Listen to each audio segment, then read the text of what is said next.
Some people survive war, chosen ones survive family, fake friends, and spiritual assassination attempts and still manage to smile like nothing happened. Don't let that smile fool you. Behind that calm energy is a walking miracle, a divine enigma, a soul that's been ambushed by darkness, misunderstood by the very people they tried to save, and targeted not for what they did, but for who they are. And now, the world is about to be shocked when they find out what you survived. Here's a fact most people can't handle. Trauma doesn't always show up with scars. Sometimes it shows up as wisdom, silence, intuition, and a glow that makes demons uncomfortable. The truth is, the chosen ones weren't sent here to have an easy life. You were dropped into spiritual war zones with no manual, no backup, and, let's be honest, a few shady loved ones who came straight out of the villain chapter of your origin story, but somehow you outlived every trap. You buried versions of yourself without funerals, and you resurrected in silence while everyone thought you were done.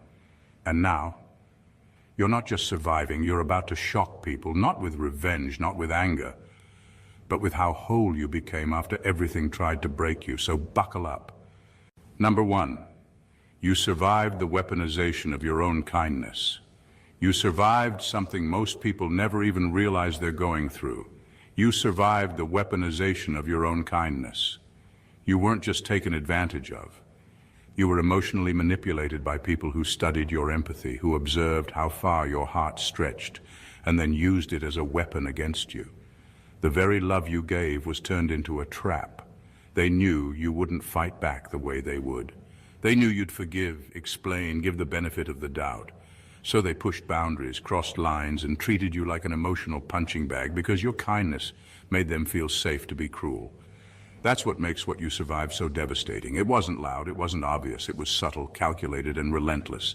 The betrayal didn't come from enemies, it came from people you went out of your way to help. People who called you when their world was falling apart but disappeared when yours was. People who cried to you, vented to you, leaned on you, then stabbed you in ways only someone close could. And even after all of that, you still questioned if you were the problem. That's how twisted it got. You didn't just survive toxic people. You survived the slow erosion of your own sense of self. Because every time they used your kindness against you, you began to wonder if maybe you were being too much, too soft, too emotional. But you weren't. You were just surrounded by people who saw your light and wanted to dim it for their comfort. And now, the same kindness they mistook for weakness has become your superpower. Because no matter how many times they tried to break it, you're still good, still giving, still loving. But now you've got boundaries, now you're awake. You survived being turned into a doormat and came out a door only the worthy can walk through. That's not just healing, that's transformation. Number two, you survived a reality that was custom designed to break you. You didn't just survive random hardships. You survived a reality that felt tailor-made to break you. The chaos in your life wasn't just a series of unlucky events. It was like everything around you was strategically designed to attack the deepest parts of your soul. While other people went through difficulties, you were going through full-blown spiritual warfare, layered in situations that felt too specific to be coincidence. The betrayals weren't just painful, they were personalized. The heartbreak didn't just hurt, it hit you in places only the universe would know mattered. That's not ordinary suffering. That's a coded attack on your calling. You weren't being punished for being weak. You were being targeted for being strong in a way that threatened everything false around you. And the craziest part, you hadn't even fully stepped into your power yet.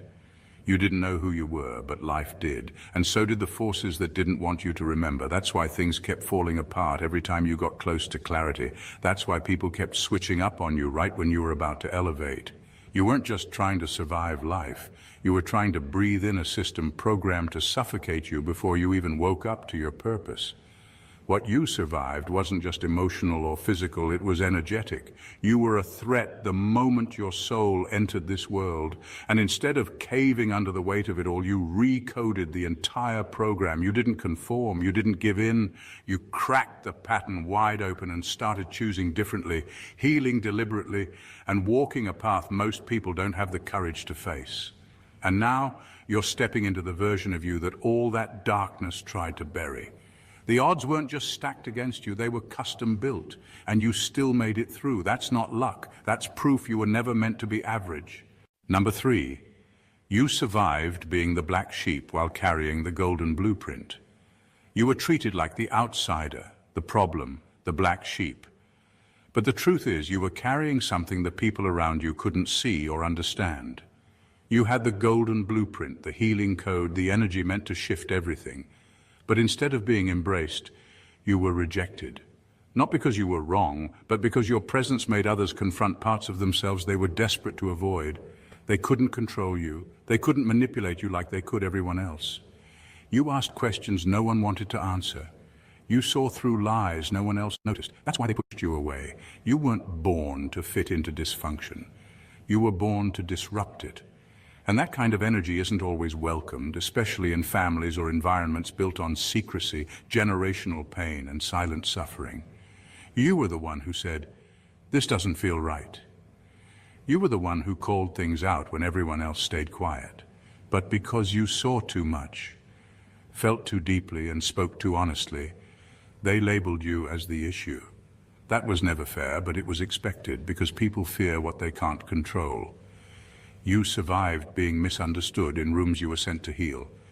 You had to carry spiritual maturity while others played victim. You were expected to stay silent to keep the peace, even when the silence was killing you inside. You were shamed for being different, when being different was your assignment all along. And through all of that, you still didn't lose your heart. You still didn't become bitter. That's what makes what you survived so powerful. They cast you out without realizing they were throwing away their blessing. But now, the roles are reversing. The one they tried to shame is the one they're secretly watching. The black sheep is becoming the cornerstone, and whether they admit it or not, the energy they once rejected is now the very thing they need to heal.